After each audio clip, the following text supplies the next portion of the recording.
My name is Tyler Walsh, and at 28 years old, I never thought I'd be standing in my childhood bedroom doorway watching movers pack up everything I owned into cardboard boxes, while my sister Jessica directed them like she was orchestrating a symphony. The restraining order in her hand crinkled as she waved it toward the hallway.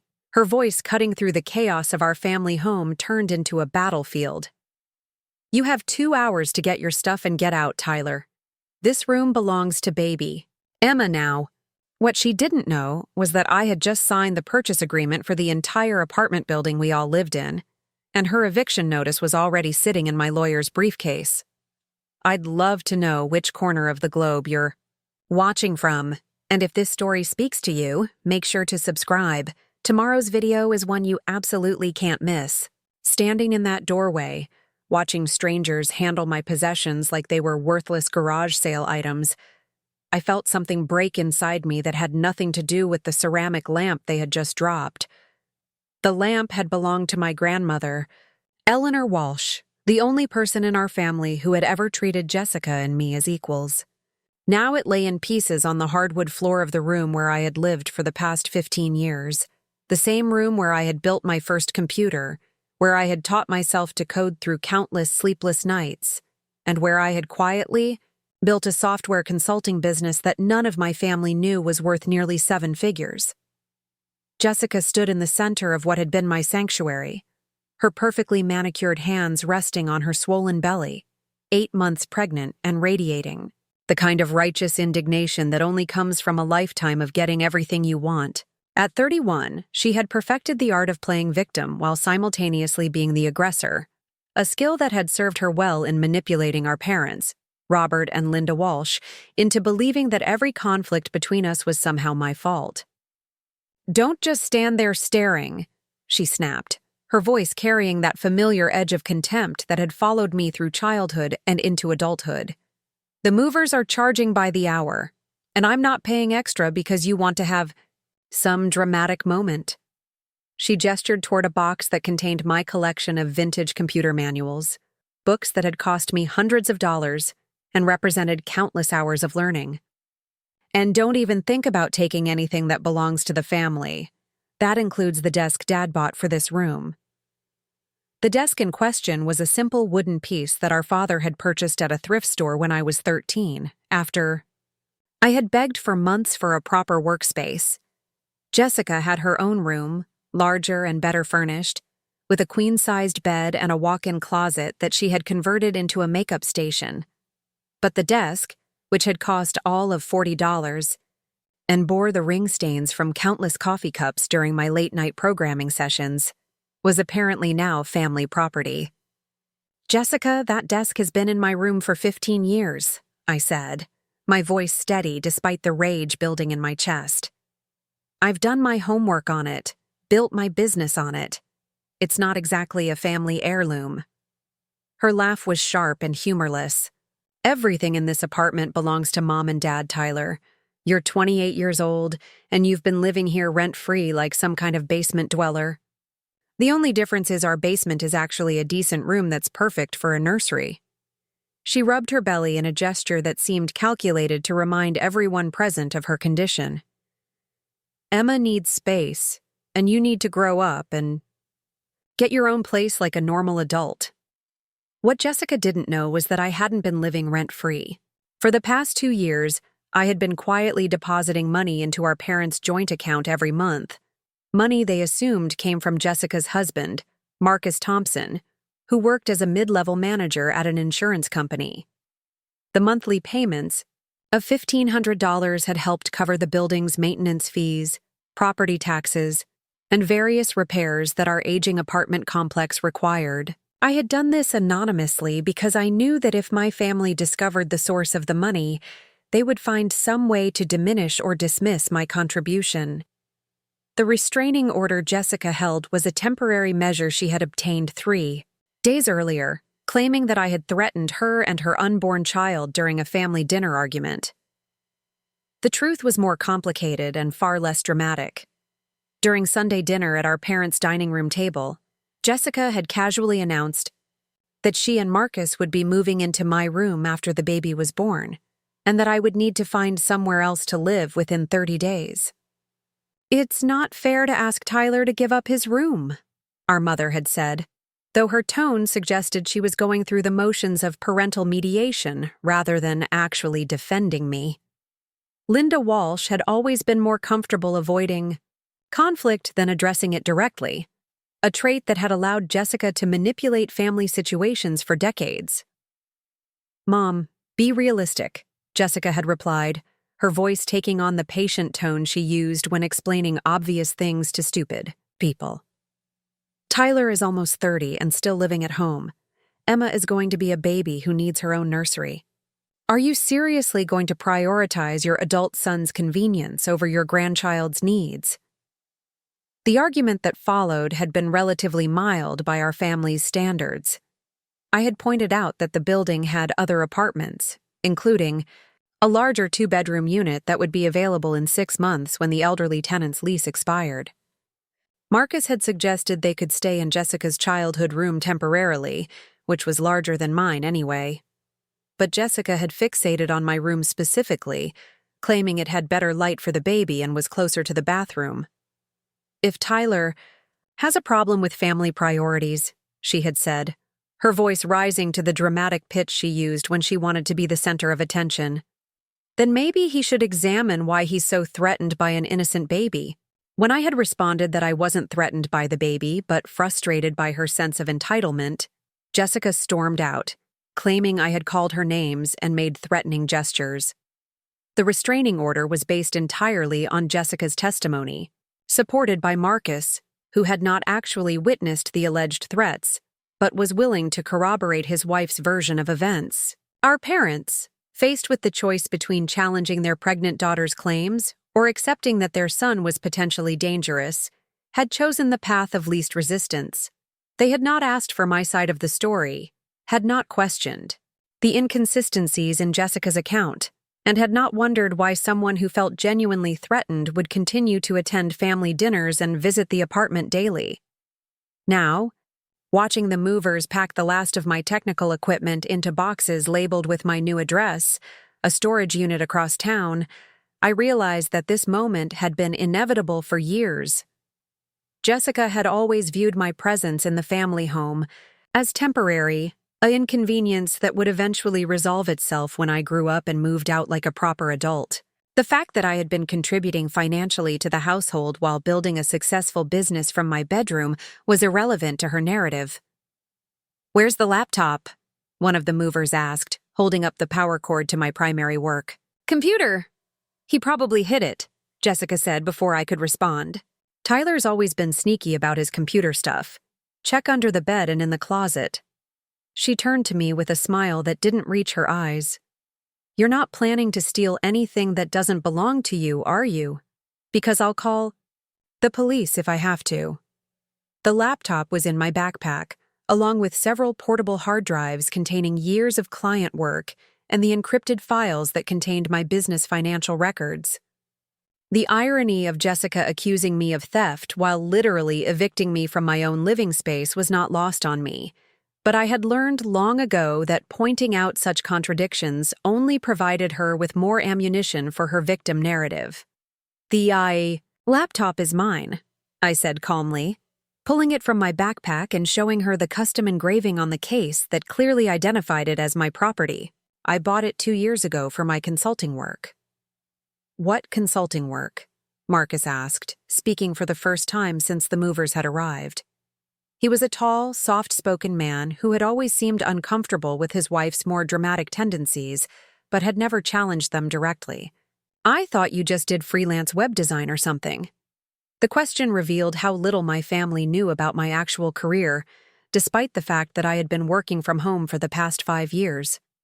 They had assumed that my computer work was a hobby that occasionally generated some spending money, rather than a legitimate business that had grown from a one-man operation to a small consulting firm with clients across 3 states.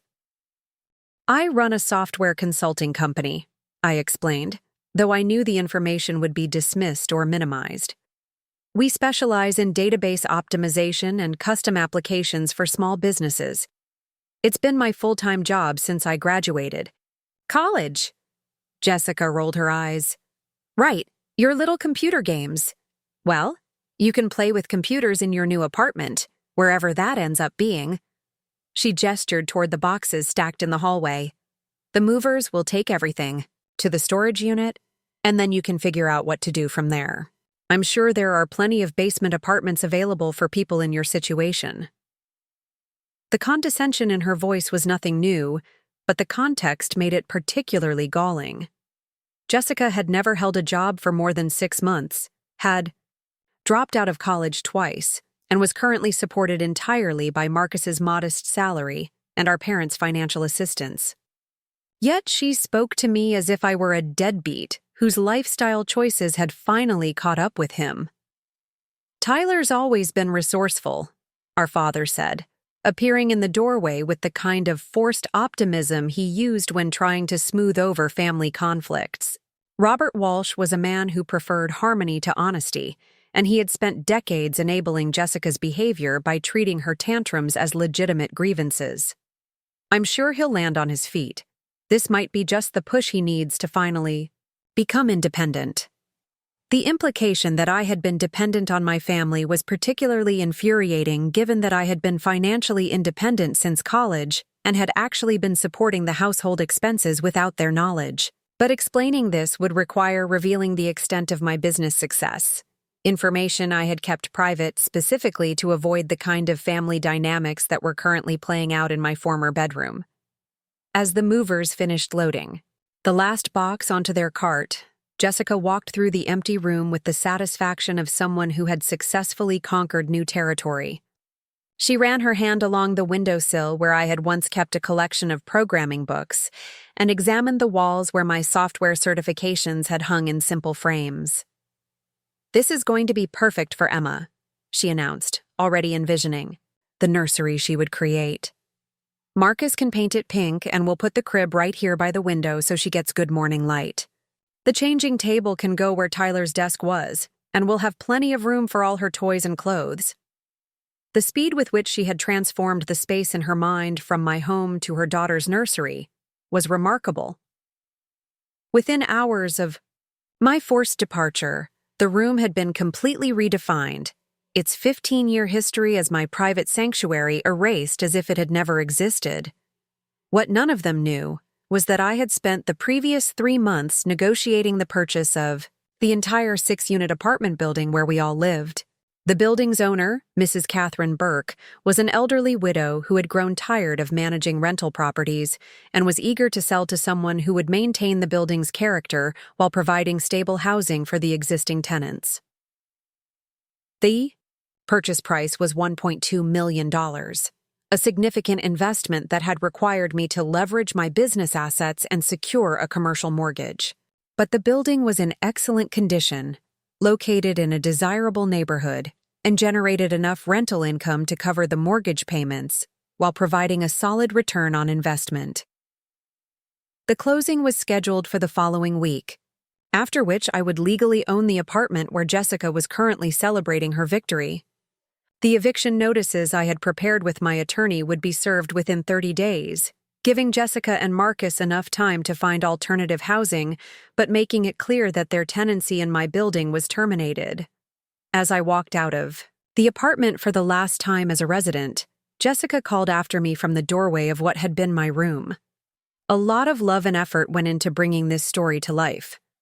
If you're enjoying it, we'd be so grateful if you'd subscribe to our channel. Now, back to where we left off. "Don't forget to return the spare key," she said, holding out her hand expectantly. "And Tyler, this is probably the best thing that could have happened to you. Now you'll finally have to learn how to take care of yourself." I handed her the key, without comment, knowing that in less than 2 weeks, she would discover exactly how well I had learned to take care of myself. Growing up in the Walsh household meant learning early that love came with conditions, and those conditions were different. For Jessica and me, our family lived in a corner unit of the Riverside Gardens apartment complex in Sacramento, California, a modest 3-bedroom place that our parents had called home since before Jessica was born.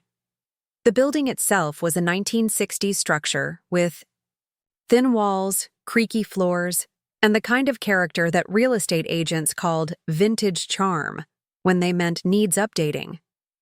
Robert Walsh worked as an insurance claims adjuster, a job that required him to spend most of his days documenting other people's disasters and determining how much compensation they deserved.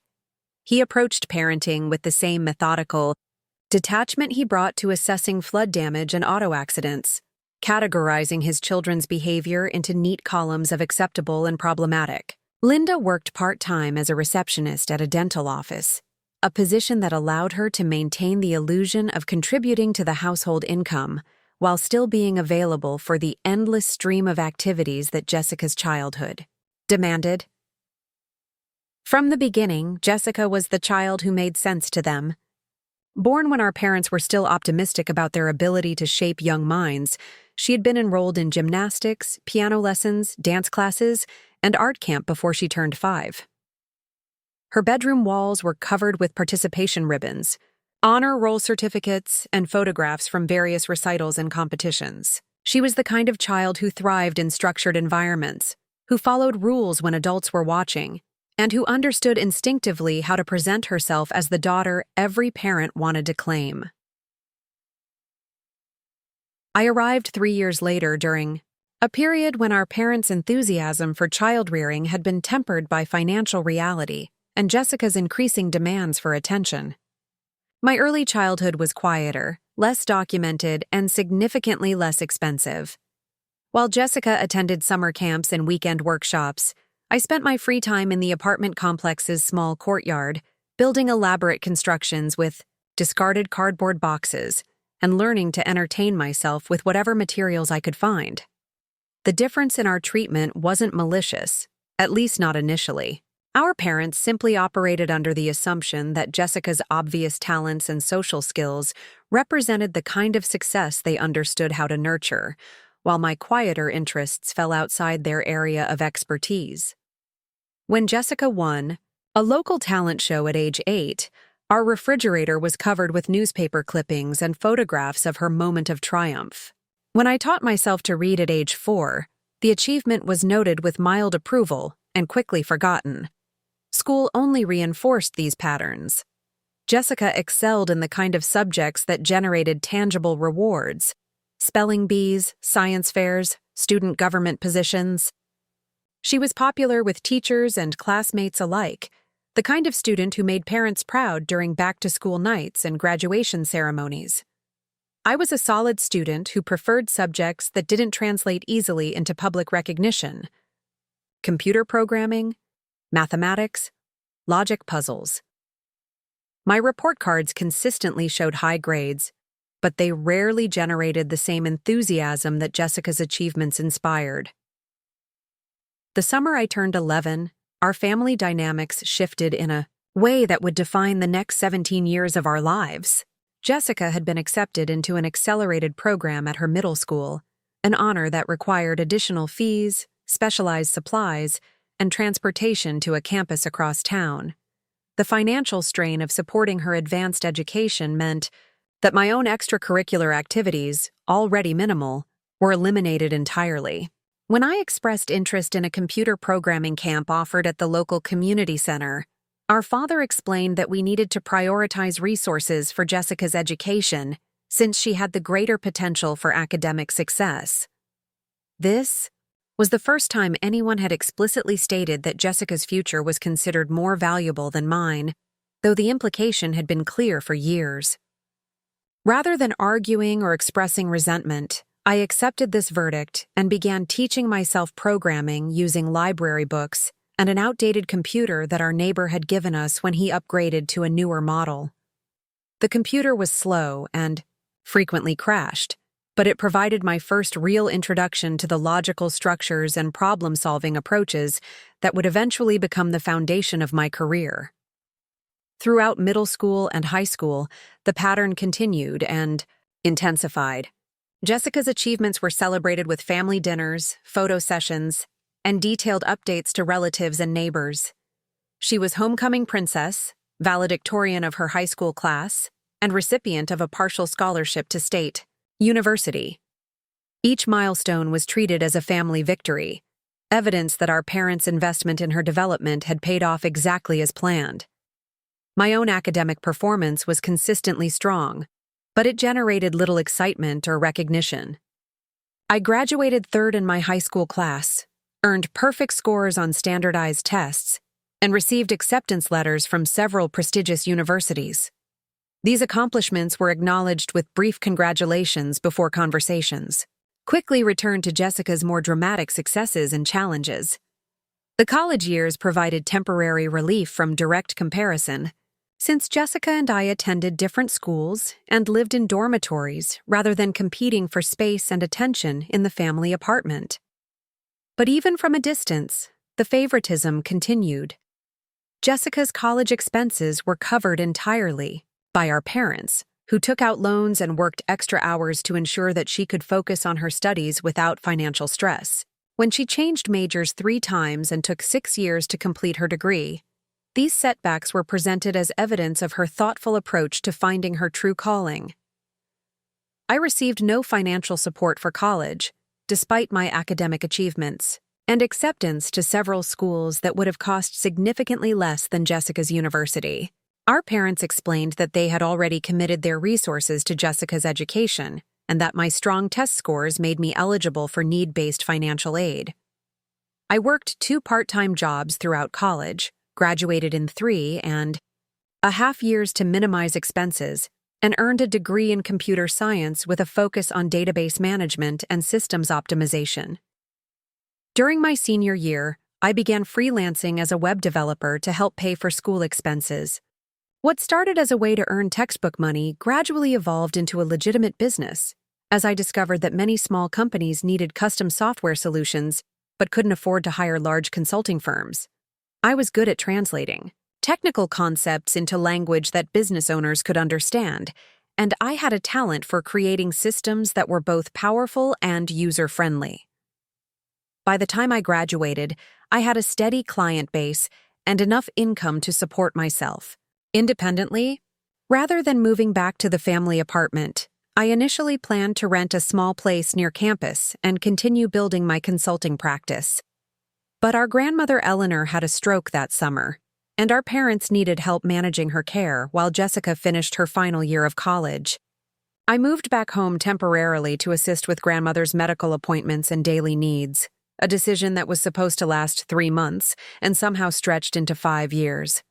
Eleanor Walsh was the one person in our family who had consistently treated Jessica and me as equals.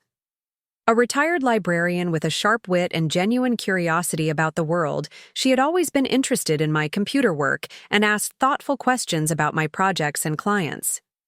When Jessica visited, grandmother listened politely to updates about her social life and romantic relationships, but it was clear that she found these topics less engaging than discussions of technology and problem-solving strategies.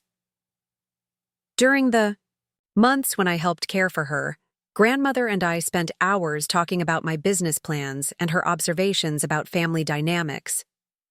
She had watched our parents' favoritism with growing concern over the years, and she was the first person to suggest that their treatment of Jessica and me was neither fair nor healthy for either of us. "Your sister has been given everything she's asked for since birth," grandmother told me one afternoon as I helped her organize her medications. "But she's never learned to handle disappointment or develop genuine resilience. You've had to figure things out on your own, which has made you stronger, but it's also made you invisible in your own family." After grandmother's recovery, I found that moving out again felt more complicated than I had anticipated. My business was thriving, and working from home allowed me to minimize expenses while maximizing income. Jessica had graduated and moved in with her boyfriend Marcus, so there was no immediate pressure on space or resources. Our parents had grown accustomed to my presence and the subtle ways I contributed to household management, though they rarely acknowledged these contributions directly. More importantly, I had begun to recognize that my family's treatment of me wasn't likely to change simply because I reached certain age or income milestones. Moving out would be interpreted as confirmation that I was finally growing up and becoming independent, rather than recognition that I had been supporting myself for years. Staying allowed me to continue building my business while quietly documenting the ongoing patterns of favoritism and manipulation that defined our household. The arrangement worked reasonably well until Jessica's marriage to Marcus began to change her expectations about family resources and priorities. As a married woman, she viewed herself as having graduated to a new level of adult status that entitled her to make decisions about family matters that had previously been outside her jurisdiction. The apartment where we had all grown up was no longer a shared family space in her mind, but rather a resource that should be allocated according to her assessment of who needed it most. When she became pregnant, these expectations crystallized into concrete demands. The baby represented not just a new addition to the family, but validation of Jessica's transition into the role of primary family member whose needs took precedence over everyone else's convenience or comfort. My continued presence in the apartment was no longer a temporary arrangement, but an obstacle to her vision of how family resources should be distributed. The irony was that by this time, my consulting business had grown far beyond what any of my family members understood or recognized. I had incorporated as Walsh Systems Solutions, hired 2 remote employees, and maintained contracts with clients in California, Nevada, and Arizona. The business generated enough income to support a comfortable lifestyle, and I had been discreetly contributing to household expenses for over 2 years through anonymous deposits that my parents attributed to Jessica and Marcus. But this success remained invisible to my family because it didn't fit their understanding of legitimate achievement. Jessica's marriage and pregnancy were tangible milestones that everyone could recognize and celebrate. My business success was abstract, technical, and difficult to quantify in terms they found meaningful. The fact that I could afford to purchase the entire apartment building where we lived would have been incomprehensible to them, not because they underestimated my intelligence, but because they had never considered that my quiet computer work might be generating real wealth. The stage was set for the confrontation that would finally expose these hidden dynamics and force everyone to acknowledge realities that had been carefully ignored for years. The catalyst that would eventually transform. My relationship with my family came from an unexpected source: Mrs. Catherine Burke, the 78-year-old owner of our apartment building. I had known her peripherally for years as the elderly woman who occasionally appeared in the lobby to discuss maintenance issues with the building superintendent.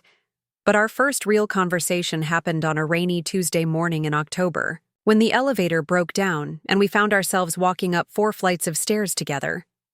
Catherine Burke was remarkably spry for her age, but the climb left her slightly winded, and she accepted my offer to carry her grocery bags to her 5th-floor unit. Her apartment was a mirror image of ours, but filled with the accumulated treasures of a long life: antique furniture, framed photographs spanning decades, and bookshelves that reached from floor to ceiling.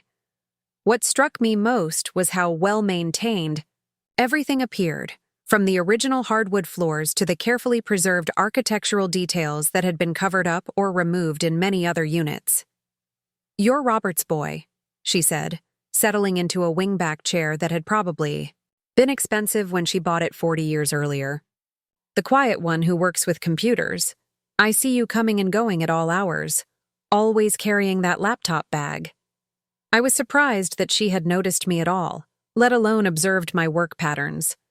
Most people in the building knew Jessica by sight because of her tendency to hold animated phone conversations in the lobby and her habit of treating the common areas like extensions of her personal space. I had always assumed I moved through the building as invisibly as I did through family gatherings. "I run a consulting business," I explained, accepting her offer of tea. "Most of my clients are small companies that need custom software solutions. The work keeps me busy, but I can do it from anywhere with an internet connection."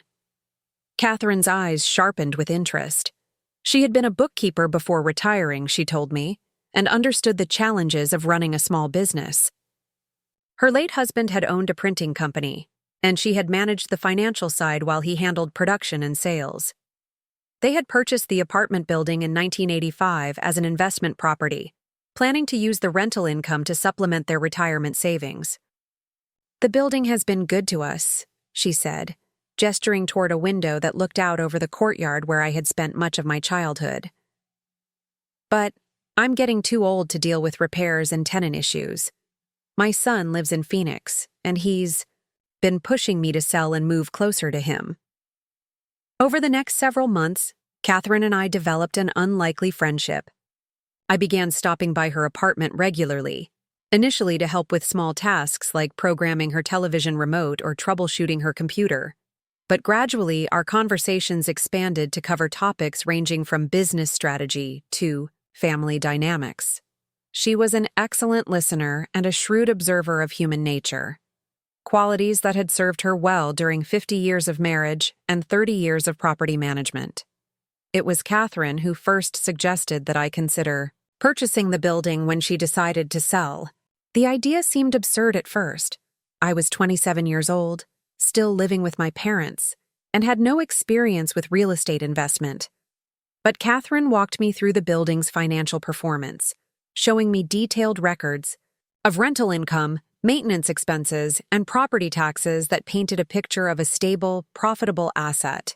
"The building is worth about $1.2 million in today's market," she explained, spreading financial documents across her dining room table. "It generates $8,000 monthly in rental income, which more than covers the mortgage payment, insurance, and maintenance costs. With your business income, you could qualify for a commercial mortgage and own a piece of real estate that will continue appreciating while providing steady cash flow." The math was compelling, but the emotional implications were staggering. Owning the building would mean becoming Jessica's landlord, along with our parents and the 4 other families who rented units in the complex. It would represent a level of financial success that none of my family members had achieved or would even understand I was capable of achieving. More importantly, it would fundamentally shift the power dynamics that had defined my relationships for my entire life. Jessica's sense of entitlement to family resources was based on her assumption that those resources were limited and should be allocated according to her assessment of who deserved them most. The revelation that I could afford to purchase the building that housed our entire family would shatter every assumption she had made about our relative positions in the world. I spent weeks researching the decision, consulting with attorneys and accountants, reviewing market comparisons, and analyzing the building's long-term investment potential. The more I learned, the more convinced I became that Catherine's offer represented not just a sound financial opportunity, but a chance to establish genuine independence from family dynamics that had constrained me for decades. The purchase process took 3 months to complete, during which time Jessica's pregnancy progressed and her demands for accommodation escalated. She had begun referring to my room as the nursery in casual conversation, discussing paint colors and furniture arrangements, as if my relocation was already a settled matter. When I suggested that she and Marcus could rent one of the larger units that would become available later in the year, she dismissed the idea as impractical. "Why would we pay rent when we can live in the family apartment for free?" she asked during one particularly tense Sunday dinner. "Tyler needs to move out anyway. He's almost 30, and it's weird that he's still living with mom and dad. The baby gives everyone a good reason to finally address the situation." Our parents nodded along with this reasoning, apparently seeing no contradiction between expecting me to vacate my room for Jessica's convenience and continuing to benefit from the anonymous financial contributions I had been making to household expenses. The monthly deposits I made to their joint account had allowed them to maintain the apartment, handle unexpected repairs, and even take an occasional weekend vacation, but they attributed this financial stability to Marcus's steady employment and careful budgeting. During this period, I found myself observing family interactions with new clarity, documenting the patterns of manipulation and favoritism that I had previously accepted as normal. Jessica's pregnancy had amplified her sense of entitlement to special treatment, but the underlying dynamics were the same ones that had defined our childhood. She expected compliance with her wishes and interpreted any resistance as evidence of selfishness or immaturity. The building purchase was finalized on a Friday morning in February, exactly 1 week before Jessica planned to begin converting my room into a nursery. I signed the papers at Catherine's attorney's office, transferred the down payment from my business accounts, and officially became the owner of Riverside Gardens Apartments. Catherine handed me a set of master keys and a thick folder containing tenant information, maintenance records, and contact numbers for contractors and service providers. "You're going to be a good landlord," she told me as we shook hands outside the attorney's office. "You understand what it's like to live in the building, and you care about maintaining its character. Just remember that owning property sometimes means making difficult decisions about people you care about." Her words proved prophetic sooner than either of us had anticipated. That evening, Jessica arrived at the family apartment with paint samples and measuring tape, ready to begin planning her nursery renovation. She had invited Marcus's mother, Sandra Thompson, to help with the project, and the two women spent an hour discussing color schemes and furniture placement while I sat in the living room, listening to them redesign my personal space. "The room has such good natural light," Sandra observed, standing in my doorway and evaluating the space like a real estate agent. "And it's the perfect size for a nursery, not too big that it feels empty, but spacious enough for all the baby furniture they'll need." Jessica beamed at this validation of her choice. "I knew it was the right room the moment I walked in here. Tyler's stuff makes it look smaller than it actually is, but once we get rid of all the computer equipment and those boring technical books, it's going to be absolutely perfect for Emma." The casual dismissal of my possessions as clutter that needed to be cleared away was particularly galling, especially since many of those boring technical books had cost hundreds of dollars and represented years of professional development. But more significant was Jessica's assumption that my agreement to her plan was unnecessary. She had decided what she wanted, enlisted family support for her decision, and was proceeding with implementation regardless of my preferences or protests. That night, I called my attorney to discuss the timeline for serving eviction notices. Under California tenant law, I was required to provide 30 days written notice before terminating any existing rental agreements, and I wanted to ensure that all legal requirements were met before revealing my ownership of the building. The attorney advised me to document any harassment or intimidation tactics that might be used against me during the transition period, since family disputes involving property often escalated quickly once financial stakes became clear. I also began quietly preparing for the practical aspects of moving out, researching alternative living arrangements, and making plans to relocate my business operations. Unlike Jessica's assumption that I would struggle to find suitable housing, I had multiple options available, including a downtown loft that would provide dedicated office space and eliminate the daily stress of working from my childhood bedroom. The final escalation came the following Sunday, when Jessica announced that she had scheduled movers for the upcoming weekend and expected me to have everything packed and ready for transport by Friday evening. She presented this ultimatum during family dinner, speaking in the matter-of-fact tone she used when discussing non-negotiable decisions. "Tyler's had plenty of time to make other arrangements," she told our parents, who nodded in agreement. "The baby is due in 6 weeks, and we need time to set up the nursery properly. If he's not ready to move by Friday, I'll have to call the police to enforce the eviction."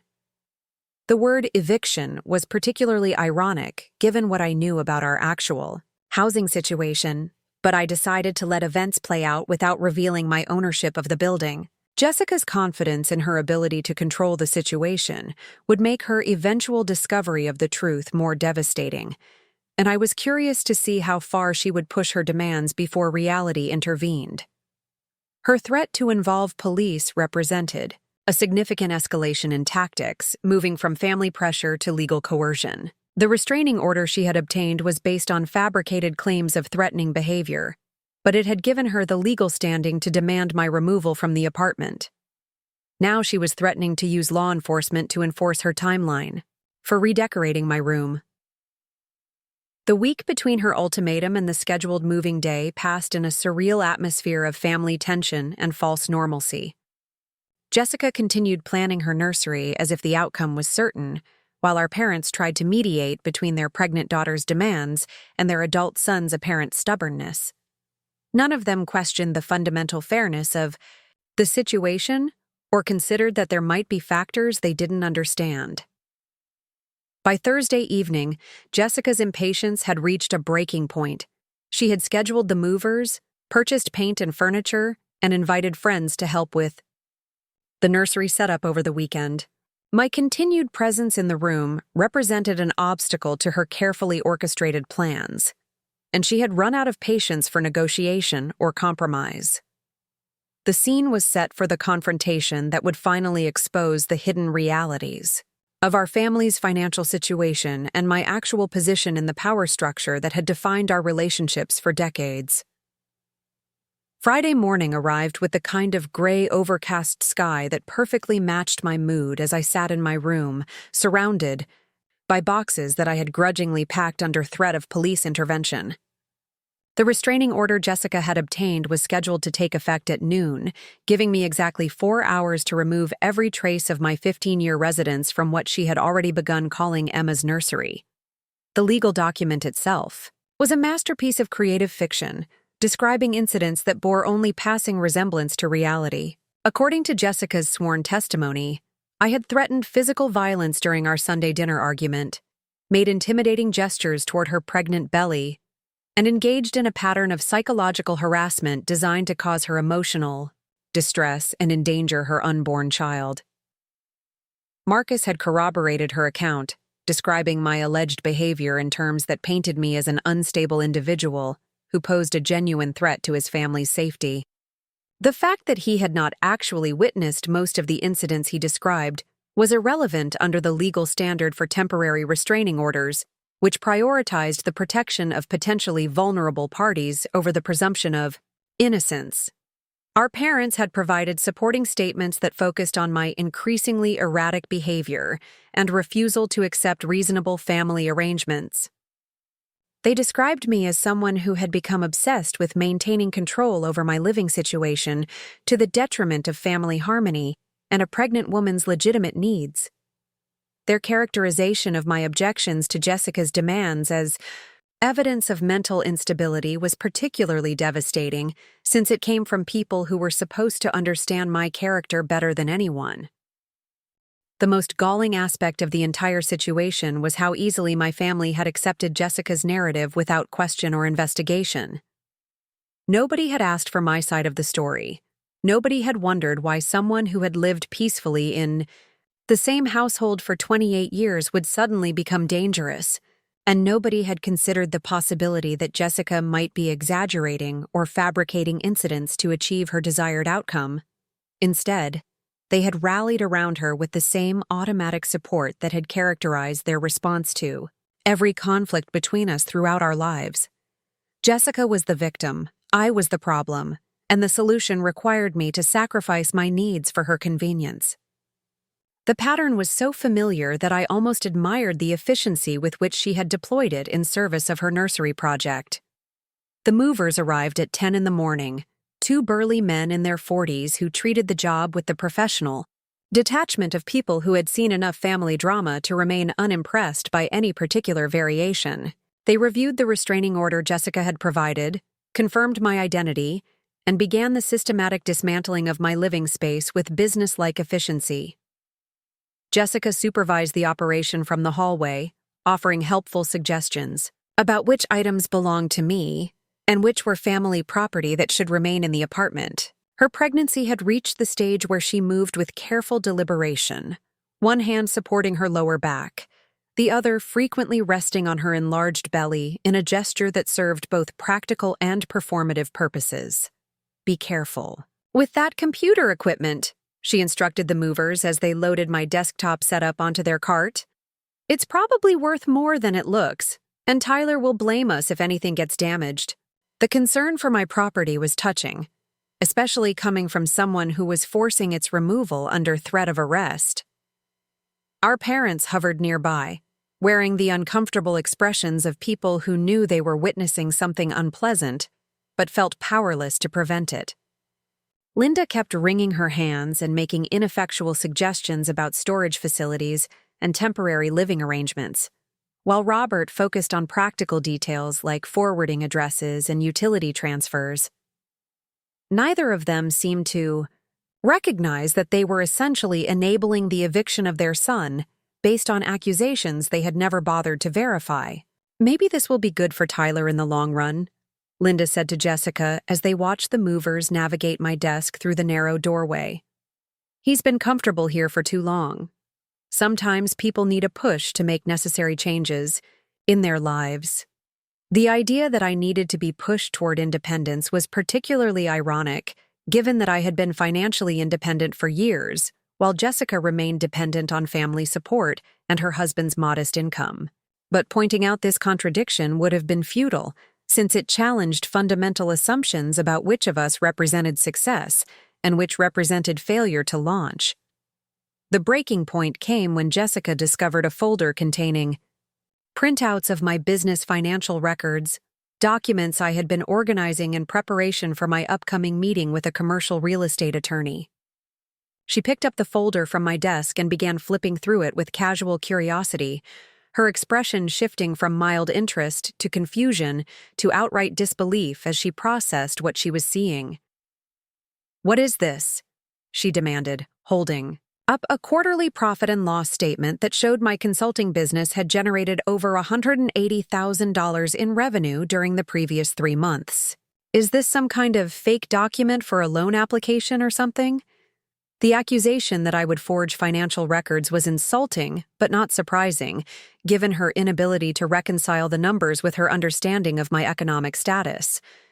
In Jessica's worldview, people who lived with their parents and worked from their bedrooms were struggling freelancers who generated beer money through occasional web design projects, not business owners who could afford luxury apartments and commercial real estate investments. "Those are real," I said calmly, continuing to pack my technical books into cardboard boxes. "Walsh Systems Solutions has been profitable for several years. The business has grown significantly since I incorporated." Jessica stared at the documents with the kind of stunned expression typically reserved for discovering that your pet goldfish has been conducting symphony orchestras in your absence. She flipped through pages of client contracts, bank statements, and tax returns that painted a picture of financial success completely at odds with her assumptions about my circumstances. "This can't be right," she said, her voice rising with a mixture of confusion and anger. "If you're making this kind of money, why are you still living at home? Why haven't you moved out and gotten your own place like a normal person?" The question revealed the fundamental misunderstanding that had shaped her approach to our housing situation. Jessica had assumed that my continued residence in the family apartment was evidence of financial dependence and personal failure, when, in fact, it had been a conscious business decision that allowed me to minimize expenses while building capital for larger investments. "I've been saving money and building my business," I explained, though I knew the explanation would be dismissed or minimized. "Living here kept my overhead low while I established a client base and developed systems for scaling the operation." Marcus, who had been watching the conversation with growing bewilderment, picked up one of the bank statements and examined it closely. As someone who worked in insurance claims, he understood financial documents well enough to recognize that the numbers were legitimate and substantial. "Jessica," he said quietly, "these look real. Tyler's business is apparently making serious money. Like, more than my salary and your parents' income combined." The revelation hit Jessica like a physical blow. She had built her entire strategy around the assumption that she was the successful family member, graciously allowing her struggling brother to remain in the family home until he could get his life together. The discovery that I had been quietly building wealth while she managed household expenses with her husband's modest income fundamentally challenged her understanding of our relative positions in the world. "If you have all this money," she said, her voice trembling with a mixture of rage and humiliation, "then why haven't you been helping Mom and Dad with expenses? They've been struggling to maintain this place, and you've been sitting on a fortune, while letting them worry about making ends meet." The accusation was particularly unfair, given that I had been anonymously contributing $500 monthly to household expenses for over 2 years, money that she and our parents had attributed to Marcus's careful budgeting and occasional overtime payments. But revealing this information would have meant admitting that I had been supporting the family while allowing them to believe they were supporting me, a level of deception that would have been difficult to explain. Instead, I focused on packing the last of my computer equipment, letting Jessica process the implications of her discovery without adding fuel to her growing sense of betrayal. The financial documents had revealed not just my business success, but the extent to which her assumptions about our family's economic dynamics had been fundamentally incorrect. "This changes everything," she said, sitting heavily in the desk, chair that had been mine for 15 years. "If Tyler has been hiding this kind of money, then maybe he's been manipulating all of us. Maybe he's been staying here deliberately to control the situation and make us all dependent on him." The paranoid interpretation was vintage Jessica, transforming her own miscalculation into evidence of my duplicity. Rather than acknowledging that she had misjudged my circumstances, she was constructing a narrative in which my business success became proof of elaborate deception and manipulation. Our parents, drawn by the rising tension in Jessica's voice, entered the room to find her clutching my financial records like evidence of war crimes. She thrust the documents toward them with the triumphant expression of someone who had uncovered a vast conspiracy. "Look at this," she demanded. "Tyler has been lying to all of us. He's not some struggling computer nerd living at home because he can't afford his own place. He's rich, and he's been pretending to be broke while we worried about him and made accommodations for his situation."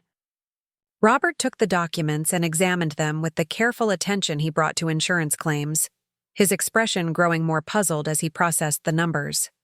The idea that his underachieving son had been operating a successful business from his childhood bedroom was difficult to reconcile with decades of assumptions about which child represented the family's economic success. "Tyler," he said finally, "are these documents legitimate? Is your business really generating this level of income?" Before I could answer, Jessica interrupted with a new theory that had apparently crystallized during her examination of the financial records. "This is why he won't move out," she announced. "He's not staying here because he needs our help. He's staying here because he wants to control us. Think about it. As long as we all live in the same building and depend on him financially, he gets to be the secret puppet master pulling everyone's strings." The irony of Jessica accusing me of manipulation while standing in my room directing movers to pack my possessions under a fraudulent restraining order was apparently lost on her. But her theory was gaining traction with our parents, who were struggling to understand why someone with substantial business income would choose to remain in his childhood bedroom rather than establishing an independent household. The final revelation came when one of the movers, frustrated by the family drama delaying his work, asked directly about the timeline for completing the job. "Look, we're charging by the hour here, and this psychological analysis session is costing someone money. Are we packing this stuff or not?" "Pack everything," Jessica said firmly, her brief moment of uncertainty replaced by renewed determination. "I don't care how much money Tyler has been hiding. The restraining order is still valid, and Emma still needs her nursery. If he's as successful as these documents suggest, then he can certainly afford to find his own place and stop taking advantage of family hospitality." The phrase, family hospitality, was the final straw. After years of contributing to household expenses while being treated as a dependent, after building a business that could have supported the entire family while being dismissed as an underachiever, after maintaining my composure throughout Jessica's elaborate performance of victimhood, her characterization of my residence as charity case finally broke through my diplomatic restraint. "You want to see what family hospitality looks like?" I said, pulling out my phone and opening the email folder where I had saved the purchase agreement for the building. "Let me show you something that might change your perspective on who's been taking advantage of whom." As I began scrolling through, the documents that would transform our family's understanding of power, dependency, and manipulation. Jessica's confident expression began to waver. She had no way of knowing that her victory was about to become the most expensive nursery renovation in Sacramento history. The silence that followed my declaration stretched for several heartbeats while I navigated to the email containing the building purchase agreement. Jessica stood frozen in the middle of what had been my room, still clutching my business financial records, her expression cycling through confusion, suspicion, and growing dread. Our parents moved closer, drawn by the tension in my voice and the promise of another revelation that would apparently upend their understanding of our family situation. "What are you talking about, Tyler?" Robert asked, his voice carrying the careful tone he used when he suspected he was about to receive bad news. "What does family hospitality have to do with your phone?" Instead of answering directly, I handed him the device with the purchase agreement displayed on the screen. The legal document was dense with terminology and financial details, but the essential facts were clear enough. Tyler David Walsh had purchased the Riverside Gardens apartment complex on February 18th for $1.2 million, assuming ownership of all 6 residential units and common areas effective immediately. Robert's face went through a remarkable transformation as he processed the information, moving from confusion to disbelief to something approaching shock. He handed the phone to Linda without speaking, his mouth opening and closing silently as he struggled to formulate a response to this impossible development. "This has to be a mistake," Jessica said, her voice climbing toward hysteria as she watched. Our parents examined the document. "Tyler couldn't afford to buy this building. He's been living here rent-free for years. This must be some kind of scam or fraud or something."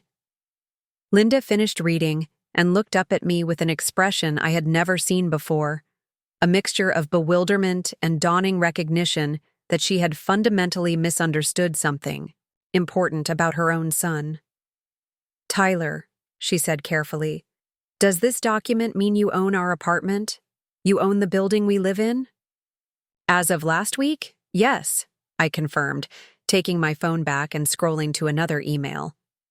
"I also own Jessica and Marcus's unit, along with the 4 other apartments in the complex." Catherine Burke was ready to retire from property management, and the building represented a sound investment opportunity.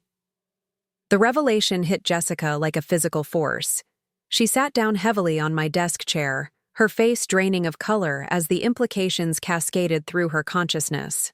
Not only had her assumptions about my financial circumstances been catastrophically wrong, but her demand that I vacate my room had essentially become a request for her landlord to evict himself to accommodate her nursery plans.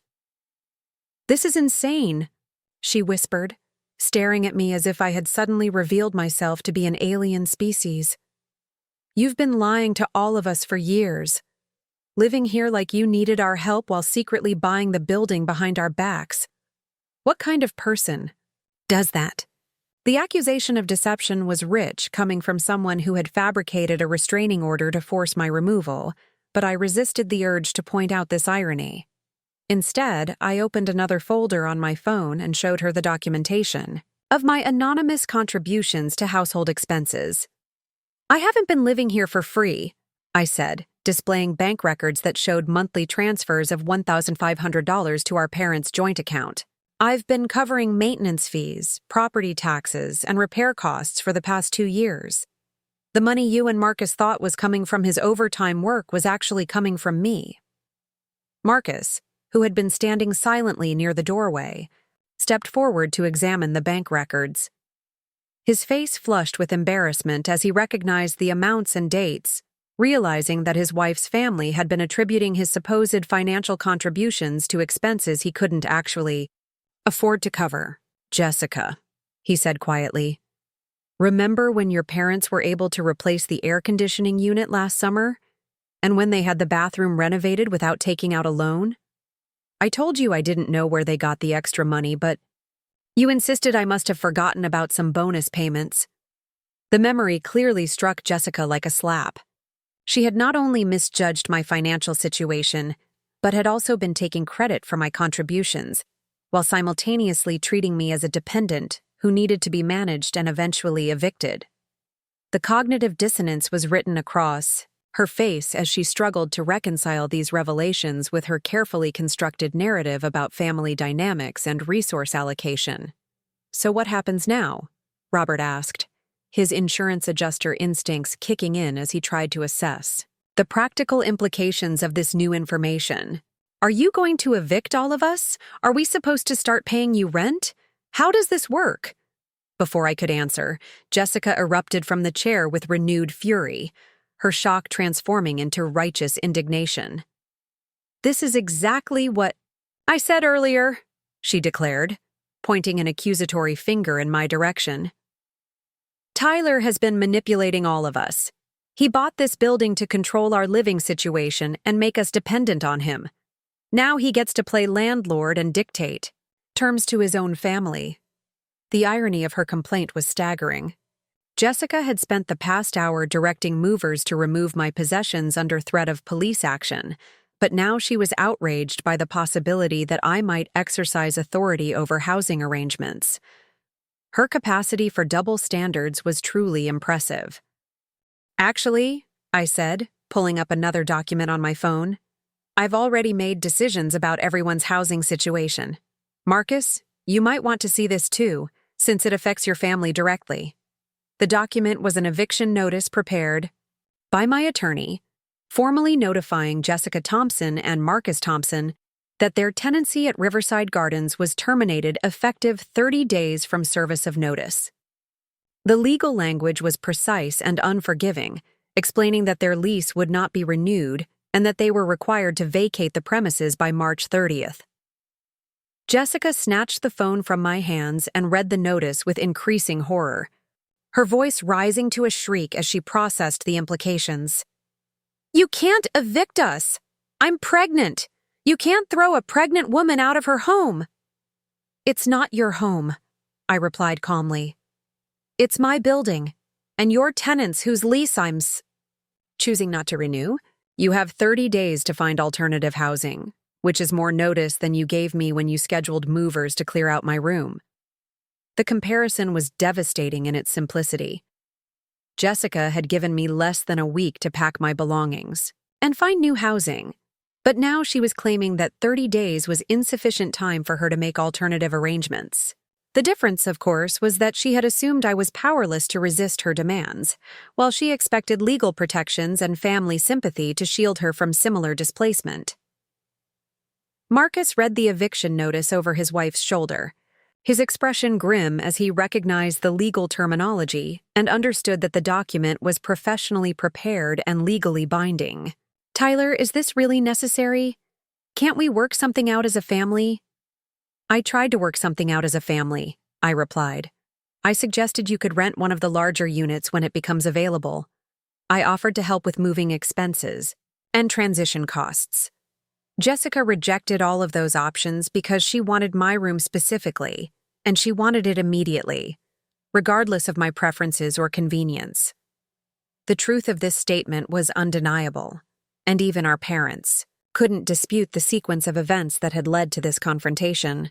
Jessica had indeed refused reasonable compromises, choosing instead to pursue an aggressive strategy that relied on family pressure and legal coercion to achieve her goals. "But I'm your sister," Jessica said, her voice now carrying a note of desperation as the reality of her situation began to sink in. "You can't seriously throw your pregnant sister out on the street over a disagreement about room assignments." "I'm not throwing you out on the street," I corrected. "I'm declining to renew your lease and giving you 30 days to find alternative housing. The same consideration any landlord would provide to any tenant. The fact that we're related doesn't entitle you to special treatment, especially after you obtained a restraining order to force me out of my own building." This last point hit particularly hard because it highlighted the absurdity of Jessica's legal strategy. She had used the court system to evict me from property I owned, based on fabricated claims of threatening behavior. The restraining order that she had viewed as her trump card had become evidence of her willingness to abuse legal processes to achieve personal goals. Linda, who had been silent throughout this exchange, finally found her voice. "Tyler, surely. You're not serious about evicting Jessica and Marcus. She's carrying our grandchild. There has to be some way to resolve this situation without making anyone homeless." The plea for compromise was touching, but it ignored the fundamental issue that had created this conflict. Jessica had not sought compromise. She had demanded capitulation. She had not offered to negotiate. She had issued ultimatums. The idea that I should now provide concessions to someone who had attempted to manipulate and coerce me was exactly the kind of thinking that had enabled her behavior for decades. "Mom," I said gently, "Jessica isn't going to be homeless. She and Marcus have jobs, savings, and access to rental properties throughout Sacramento. What she's going to lose is the ability to live rent-free in a building I own while treating me like an unwelcome guest in my own home." The financial reality was stark and undeniable. Jessica and Marcus had been paying nothing for their housing, while I covered building expenses and contributed to household costs. They had assumed this arrangement was their right rather than my generosity, and they had felt entitled to expand their claim on building resources without consulting or compensating the actual owner. Robert, ever practical, asked the question that cut to the heart of the matter. "Tyler, what would it take for Jessica and Marcus to stay? What kind of rent would you charge them for their current unit?" I had anticipated this question and prepared an answer based on market rates for comparable properties in our neighborhood. 2-bedroom apartments in this area rent for approximately $2,800 monthly. I'd be willing to charge them $2,500, which is below market rate but reflects the building's age and condition. The figure landed like a bomb in the middle of our family gathering. Marcus made slightly over $4,000 monthly in his insurance job, which meant that market rate rent would consume more than half of their household income before taxes. Even my discounted rate would represent a significant financial burden for a couple preparing for the expenses associated with a new baby. Jessica's face went white as she processed the numbers. She had never considered the actual cost of housing because she had never paid for it directly. The transition from free accommodation to market rate rent represented a financial shock that would require fundamental changes to their lifestyle and spending patterns. "That's impossible," she said. "We can't afford that kind of rent on Marcus's salary. You're essentially forcing us to move whether we want to or not." "Welcome to reality," I replied. "Most people pay market rates for housing. The fact that you've been living here without contributing to building expenses doesn't mean you have a right to continue that arrangement indefinitely." The cruel mathematics of adult housing costs were finally becoming clear to Jessica, who had lived her entire life insulated from financial consequences by family support and subsidized living arrangements. The revelation that housing typically consumed a large percentage of household income was apparently news to her, despite being 28 years old and married. As the full implications of her situation crystallized, Jessica's anger transformed into something approaching panic. The confident woman who had directed movers to pack my possessions under threat of police action was being replaced by someone who was beginning to understand that her victory had been Pyrrhic, and that the consequences of her aggressive tactics would be far more devastating than anything she had inflicted on me. The battle lines were drawn. The revelations were complete, and the true balance of power in our family had been exposed for the first time in decades. The aftermath of my revelations unfolded with the kind of devastating efficiency that Jessica had clearly not anticipated when she launched her campaign to claim my room. Within hours of discovering that her landlord was the same person she had attempted to evict, the carefully constructed narrative she had built around family dynamics and housing arrangements began collapsing under the weight of legal and financial reality. The first casualty was the restraining order itself. When my attorney, David Chen, contacted the court to explain that the alleged threatening behavior had occurred between a property owner and a tenant who was attempting to force him from his own building, the judge who had issued the temporary order requested an immediate hearing to review the circumstances. The legal system takes a dim view of fraudulent applications for protective orders, particularly when they're used to manipulate housing disputes. Jessica's attorney, a family law specialist she had consulted during the restraining order process, withdrew from representation within 24 hours of learning about the building ownership issue. The ethical implications of knowingly pursuing a false restraining order against a property owner were significant enough that continued representation would have exposed the attorney to potential sanctions and malpractice claims. Mrs. Thompson, the attorney explained during their final phone conversation, which Jessica conducted on speakerphone in our parents' living room, your failure to disclose that the respondent owns the property where this alleged incident occurred constitutes a material omission that undermines the entire basis of our legal strategy. I cannot continue representing you in this matter. The abandonment by her legal counsel hit Jessica harder than any of the previous revelations because it confirmed that her tactics had crossed the line from aggressive to fraudulent. Even professionals, who were paid to advocate for her position, had concluded that her behavior was indefensible. Marcus, meanwhile, was conducting frantic research into Sacramento's rental market, discovering what Jessica had never bothered to investigate: the cost of housing for people who didn't have family members subsidizing their living arrangements. The numbers were sobering even for someone with a steady income and good credit. 2-bedroom apartments in decent neighborhoods commanded rents that would consume most of their monthly budget, leaving little room for the baby-related expenses they would soon be facing. Jessica, we need to talk about this realistically, he said, spreading rental listings across the dining room table where we had shared so many tense family meals. Even if we find something we can afford, we're looking at first month's rent, last month's rent, security deposits, and moving expenses that could total $8,000 or $10,000 up front. The financial requirements of adult housing were apparently as foreign to Jessica as advanced quantum physics. She had never saved money for housing deposits because she had never needed to pay them. She had never budgeted for rent because housing had always been provided by family members. The transition from subsidized living to market-rate independence represented a financial shock for which she was completely unprepared. Our parents, caught between their pregnant daughter's crisis and their growing recognition that I had been unfairly characterized as the family problem, attempted to mediate a solution that would satisfy everyone involved. Linda suggested that Jessica and Marcus could remain in their current apartment if they agreed to pay a reduced rent that reflected their financial limitations. Tyler, surely you can work with them on the payment amount, she pleaded during a family meeting convened to address the housing crisis. Jessica is your sister, and Emma will be your niece. Family should help the family during difficult times. The appeal to family loyalty was touching, but ignored the fundamental issue that had created this conflict.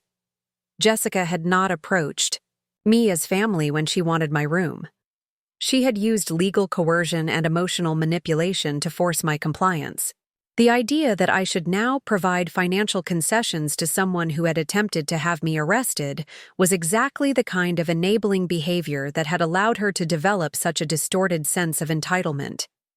Mom, Jessica didn't treat me like family when she obtained a fraudulent restraining order to force me out of my own building, I replied.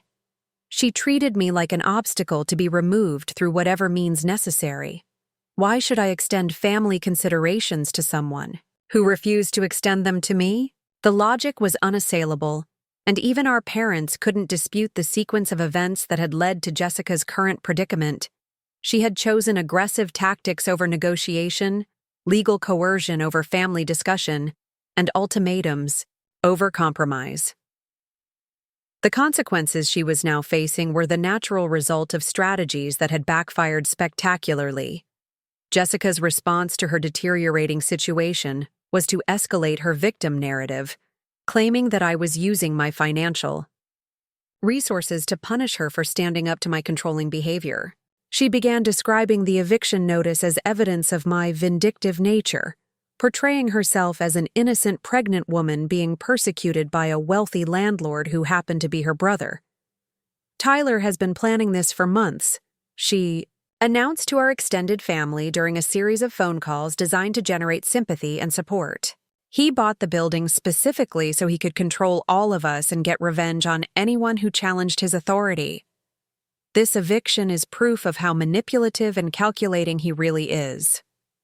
The narrative was creative but easily disproven by the timeline of events. I had purchased the building before Jessica announced her pregnancy or expressed any interest in my room. The eviction notice had been prepared only after she obtained a fraudulent restraining order and scheduled movers to remove my possessions. Her characterization of my actions as premeditated revenge required ignoring the chronological sequence of events that had triggered this conflict. More damaging to Jessica's credibility was the discovery by several family members of her pattern of manipulative behavior in other contexts. Our cousin Sarah, who had remained neutral during most family conflicts, revealed that Jessica had borrowed $3,000 from her 2 years earlier for what she claimed was an emergency medical expense, money that had apparently been used for a vacation to Hawaii that Jessica had documented extensively on social media. I started putting pieces together after Tyler showed us those financial documents, Sarah explained to our parents. Jessica has been presenting herself as financially struggling while living rent-free and asking relatives for loans she never intended to repay. The medical emergency story was completely fabricated.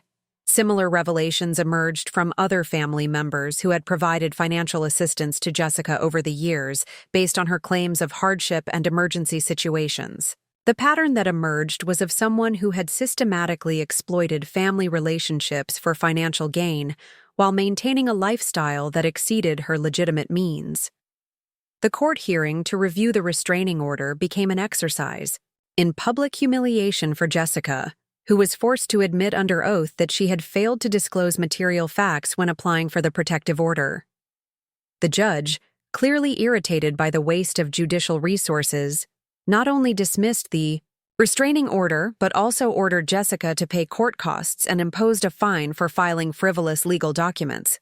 "Mrs. Thompson," Judge Patricia Wells said from the bench, "the court takes a very serious view of applications for restraining orders that omit material facts or misrepresent the relationship between the parties. Your failure to disclose that the respondent is the owner of the property where you reside constitutes a deliberate deception that undermines the integrity of the protective order process." The judge's criticism extended beyond the immediate case to address Jessica's broader pattern of behavior. Additionally, the evidence suggests that you obtained this order not for protection from genuine threats, but as a tool to manipulate a housing dispute in your favor. This represents an abuse of legal processes that are designed to protect genuinely vulnerable individuals. Jessica's public dressing down by a family court judge was covered by a local legal blogger who specialized in unusual cases involving family disputes. The article, titled "When Restraining Orders Backfire: A Cautionary Tale About Housing Disputes," described Jessica's case as an example of how temporary protective orders could be misused by individuals seeking leverage in civil disputes. The media attention, while brief and limited in scope, was devastating for someone who had built her identity around projecting success and competence. Jessica's social media accounts, previously filled with carefully curated images of domestic bliss and professional achievement, went silent as she struggled to manage the crisis she had created through her own aggressive tactics. Marcus, meanwhile, was dealing with the practical implications of his wife's legal troubles at his own workplace. The insurance company where he worked took a dim view of employees whose spouses were involved in legal disputes involving fraudulent documentation, since trustworthiness and ethical behavior were fundamental requirements for handling claims and customer information. "They haven't fired me," he explained to Jessica after a particularly uncomfortable meeting with his supervisor. "But they've made it clear that any future legal issues involving either of us could affect my employment status. We can't afford to lose my job on top of everything else." The employment concerns added another layer of pressure to Jessica's already desperate situation.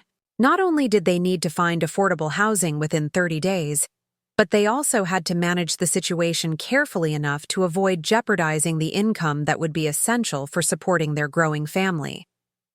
As the 30-day eviction Notice period approached its midpoint.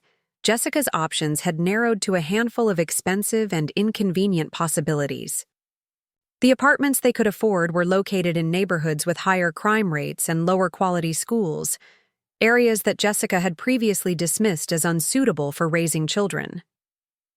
The apartments that met her standards for safety and amenities were priced beyond their financial reach, even with the savings they had accumulated during years of rent-free living.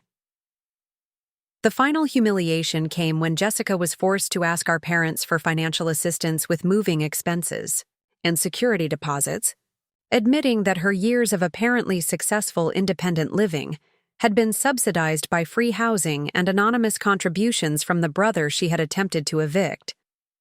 The request for help came with a grudging acknowledgement that she had misjudged both my financial situation and my willingness to tolerate her aggressive tactics.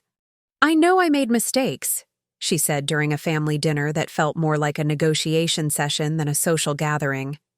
"But I'm still your daughter and Tyler's sister. I'm asking for help not just for me, but for Emma. She didn't choose any of this, and she shouldn't have to suffer because of the conflict between Tyler and me."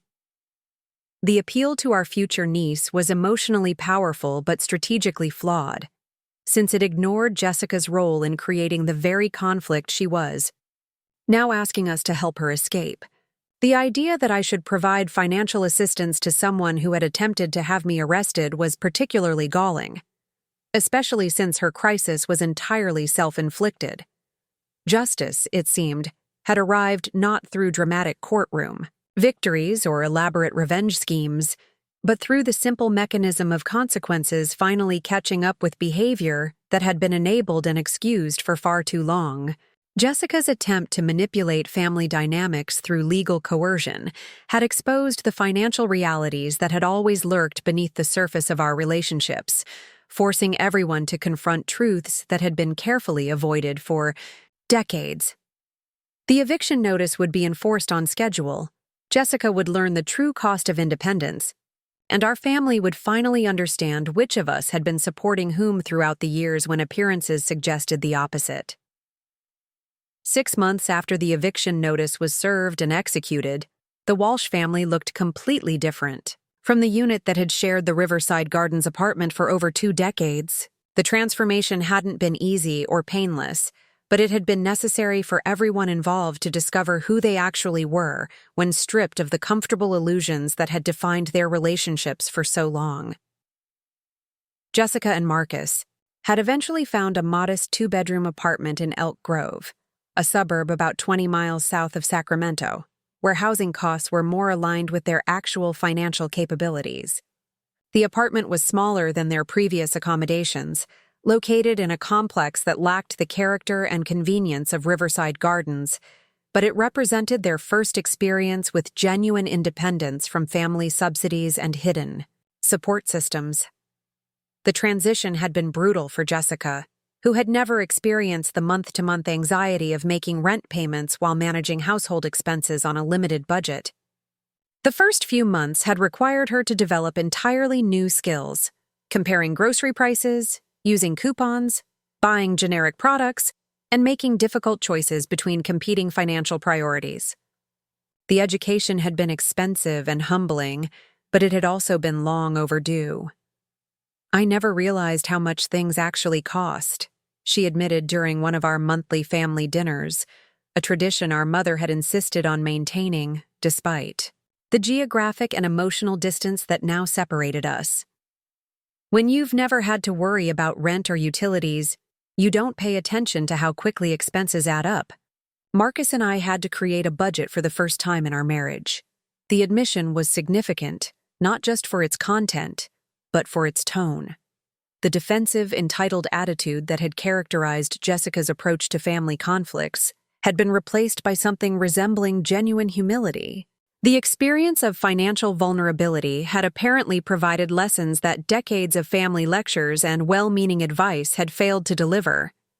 Marcus had adapted more successfully to their new circumstances, partly because he had always been more realistic about their financial situation, and partly because managing expenses was a familiar challenge from his insurance work. He had taken on additional freelance projects to supplement his salary, and he had discovered that budgeting for a family was not fundamentally different from the claims analysis he performed at his day job.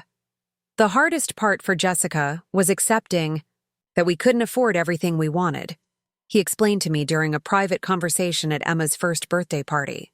She had to learn the difference between necessities and luxuries, and that took several months of very difficult budget meetings. Emma herself had arrived in April, a healthy and beautiful baby who had no awareness of the family drama that had surrounded her anticipated arrival. Jessica's pregnancy had concluded without complications, and she had discovered that motherhood provided both joy and perspective that had been missing from her previous focus on competition and status. The daily demands of caring for an infant left little time for the elaborate schemes and manipulative strategies that had once consumed her energy. Having Emma changed everything for me, Jessica told me during one of our cautious attempts at rebuilding a relationship. When you're responsible for someone who depends on you completely, you realize how much time you wasted on petty conflicts and pointless competition. I spent years resenting you for things that didn't actually matter. The acknowledgement was more than I had expected from someone who had attempted to have me arrested less than a year earlier. Jessica's willingness to admit that her resentment had been misplaced represented genuine personal growth, even if it had required extreme circumstances to catalyze the change. Our parents had undergone their own transformation during the months following my revelations about building ownership and financial contributions. The discovery that they had been accepting money from me while enabling Jessica's attempts to evict me had forced them to confront their own role in creating the toxic family dynamics that had culminated in legal threats and housing disputes. Robert had been particularly affected by the realization that his insurance adjuster skills, which served him well in evaluating property damage and liability claims, had completely failed him when applied to his own family relationships. He had accepted Jessica's version of events without investigation, had failed to recognize obvious inconsistencies in her narrative, and had allowed his emotional attachment to his pregnant daughter to override his analytical judgment. I treated this family situation like I was doing Jessica a favor instead of conducting a fair investigation, he admitted during one of our private conversations. In my work, I would never accept a claim based solely on one party's testimony, especially when that testimony had obvious gaps and contradictions. But with Jessica, I just assumed she was telling the truth because I wanted to avoid conflict. Linda had struggled more with accepting responsibility for the patterns that had shaped Jessica's sense of entitlement and my feelings of invisibility within the family. Her approach to parenting had been based on avoiding confrontation and maintaining harmony, which in practice had meant enabling Jessica's more problematic behaviors while overlooking my achievements and contributions. I thought I was being a good mother by supporting Jessica when she was upset, she explained during one of our family therapy sessions, an innovation that had been instituted at my insistence as a condition for maintaining any relationship with our parents.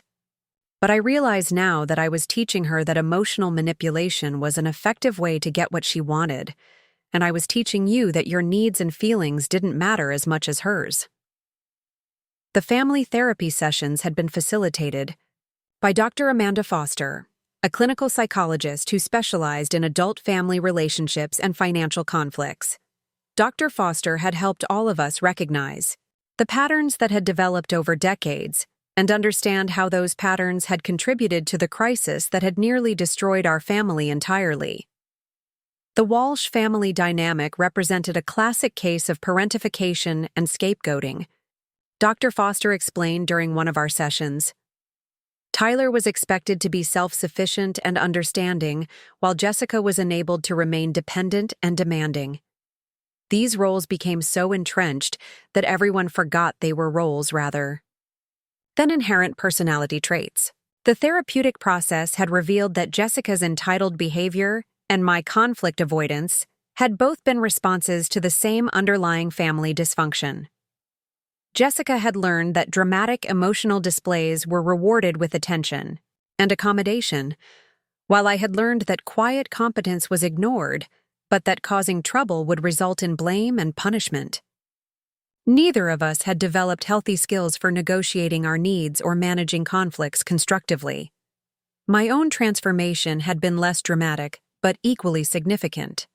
The process of setting firm boundaries with my family and enforcing consequences for manipulative behavior had required me to develop assertiveness skills that I had spent decades avoiding. The experience of being my family's landlord had taught me that authority could be exercised without cruelty, but that failing to exercise it often enabled the very behaviors I found most objectionable. Tyler, you've discovered that you don't have to be invisible to avoid conflict, Dr. Foster observed during one of our sessions. You can advocate for yourself and enforce reasonable boundaries without becoming the aggressor in family disputes. The key is learning to distinguish between assertiveness and aggression, and between accommodation and enablement. The building itself had become a successful investment that provided both financial returns and personal satisfaction. I had renovated my former childhood bedroom into a dedicated office space for Walsh System Solutions, which had continued growing throughout the family crisis. The business now employed 4 full-time developers and maintained contracts with clients in 6 states, generating revenue that had exceeded my most optimistic projections when I started freelancing in college. The other apartments in the building housed a mix of long-term tenants and carefully selected new residents who contributed to the property's character and stability. I had established relationships with local contractors and service providers that allowed me to maintain the building proactively rather than reactively, preserving both its physical condition and its appeal to quality tenants. Catherine Burke, who had remained in Sacramento after selling the building, became an unofficial mentor in property management and real estate investment. She visited occasionally to see how her former building was being maintained, and she had introduced me to other property owners in the area who shared advice and referrals for reliable contractors and service providers. "You've turned out to be exactly the kind of landlord I hoped you would become," she told me during one of her visits. "Someone who understands that property management is about creating stable communities rather than just extracting maximum profits from tenants. The building looks better now than it did when I sold it to you." The financial success of the building purchase had opened other investment opportunities that I had begun exploring carefully. Real estate represented a tangible asset class that complemented my technology consulting business, providing diversification and passive income streams that could support continued expansion of both enterprises. My relationship with Jessica had evolved into something resembling cautious mutual respect. We were never going to be close siblings who shared intimate details of our lives, but we had developed the ability to interact civilly at family gatherings and to coordinate practical matters involving our parents without drama or manipulation. The birth of Emma had provided a neutral topic that allowed us to reconnect around shared family interests rather than competing for resources or attention. "I want Emma to know her Uncle Tyler," Jessica told me during one of our conversations. "And I want her to grow up in a family where people treat each other with respect, rather than seeing everything as a competition. I don't want her to learn the patterns that I learned." The commitment to breaking generational patterns had become a central theme in our family's recovery process. All of us had recognized that the behaviors and attitudes that had created our crisis were learned responses that could be unlearned with effort and practice. The alternative was continuing cycles of favoritism, manipulation, and resentment that would likely affect Emma and any other children who joined our family. Marcus had proven to be an unexpectedly valuable ally in maintaining healthier family dynamics. His outsider perspective and practical approach to problem-solving provided a stabilizing influence that helped prevent conflicts from escalating into the kind of dramatic confrontations that had characterized our family's previous interactions. "Marcus has been really good for Jessica," I told Dr. Foster during one of our individual sessions. "He doesn't enable her more problematic behaviors, but he also doesn't punish her for having learned unhealthy patterns. He just consistently responds to situations based on what makes practical sense, rather than what generates the most emotional drama." The broader lessons of our family crisis had applications that extended far beyond housing disputes and sibling rivalry. The experience had taught all of us that financial transparency was essential for healthy family relationships, that legal systems could be manipulated but would ultimately expose manipulation, and that consequences were often the only effective teachers for people who had learned to avoid accountability through emotional manipulation. The most important thing Tyler learned, Dr. Foster observed during one of our family sessions, was that he didn't have to choose between asserting himself and maintaining family relationships. The choice was between enabling dysfunction and requiring accountability.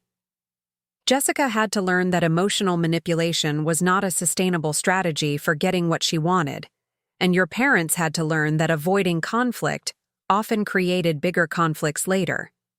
As Emma approached her first birthday and our family entered its second year of post-crisis relationship building, the transformation felt both complete and ongoing. We had all discovered that the people we thought we were had been shaped by roles and expectations that didn't reflect our actual capabilities or potential. Jessica was more resilient than anyone had given her credit for. I was more assertive than my family had realized, and our parents were more capable of change than any of us had believed possible. The apartment building where our family drama had unfolded continued to provide stable housing for residents who had no knowledge of the conflicts that had occurred within its walls. The courtyard where I had played as a child now hosted Emma's first attempts at walking, supervised by Jessica and Marcus during their monthly visits to our parents. Sometimes I walk through the building and remember how trapped I felt when I was living here, I told Catherine during one of her visits. Not trapped by the space, but trapped by the assumption that this was the only role I could play in my family. Owning the building didn't just change my financial situation. It changed my understanding of what was possible. The possibility that had emerged from our family crisis was not revenge or punishment, but transformation and growth. Jessica had learned to live independently. Our parents had learned to see both their children clearly, and I had learned to advocate for myself without losing my essential kindness. Emma would grow up in a family where love was expressed through respect and support, rather than control and manipulation. The eviction notice that had seemed so harsh when I served it had ultimately been the kindest thing I could have done for Jessica. It had forced her to develop skills and strength she didn't know she possessed, and it had freed her from a dependency that had prevented her from discovering her actual capabilities. Sometimes the most loving action was the one that required people to take responsibility for their own choices and their own lives. Looking back on the crisis that had nearly destroyed our family, I realized that Jessica's attempt to claim my room for her baby had been the catalyst we all needed to stop pretending that our dysfunctional patterns were normal or sustainable. Her aggressive tactics had backfired spectacularly, but they had also created the opportunity for all of us to become better versions of ourselves. The building purchase that had started as a sound investment decision had become the foundation for rebuilding family relationships based on honesty, respect, and genuine care rather than manipulation, favoritism, and unexamined assumptions. Sometimes justice arrived not through dramatic courtroom victories, but through the quiet satisfaction of consequences finally aligning with choices and transformation emerging from the ashes of patterns that had outlived their usefulness. Emma's laughter in the courtyard where her uncle had once felt invisible represented the hope that future generations of our family would learn healthier ways of loving and supporting each other, ways that honored individual worth while building genuine community rather than competition and control. Looking for more? We've got 2 amazing stories ready for you right on screen. If this one touched you, these are absolutely worth your time. Click to watch them now. And hey, subscribe and hit that bell to never miss our latest uploads.